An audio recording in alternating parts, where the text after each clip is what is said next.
পশ্চিমবঙ্গের বিভিন্ন জায়গায় বিভিন্ন মিষ্টি আছে, তো সেটার জন্য বিখ্যাত।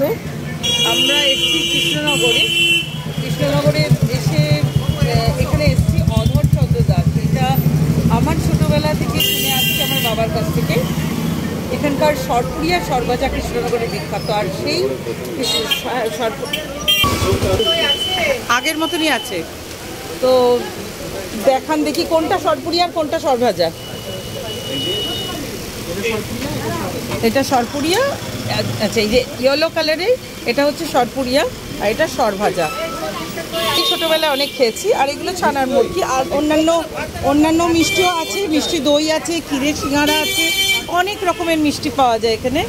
তো কৃষ্ণনগরের একটু কষ্ট করে ভিড়ওয়ালা রাস্তা আছে, যারা আসবেন। আর এই যে উত্তম কুমার সুজিতা সেনের ছবি রয়েছে, ওটা কি এসেছিল এখানে দোকানে খেয়ে গেছিল? আচ্ছা, সেই জন্য উত্তম কুমার সুজিতা সেনের ছবি। আচ্ছা, এই দোকানে বিধান রায়ও খেয়ে গেছে। মান্নাদে, আচ্ছা আচ্ছা, অধরবাবুর নাতির ছবি এই। আর এই যে মান্নাদে খেয়ে গেছিলেন এখানে।